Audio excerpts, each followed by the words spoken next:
Assalomu alaykum. Kitobsevar kitobxonlar.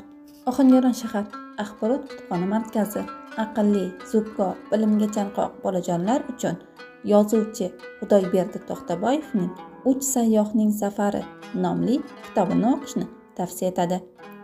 Ushbu asar bolalar adabiyotining taniqli namoyandasi Xudoyberdi To'xtaboyev qalamiga mansub bo'lib, unda bolalarni sevuvchi, ularni ham ma'naviy ham moddiy yordam ko'rsatib kelayotgan insonlarga bo'lgan hurmat aks etgan.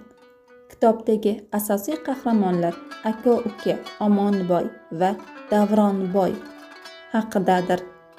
Kitob aka-ukalarning o'z qishlog'iga tabiiy gaz olib kelish yo'lidagi g'aroyib harakatlari va boshdan kechirgan sarguzashtlari haqida hikoya qiladi.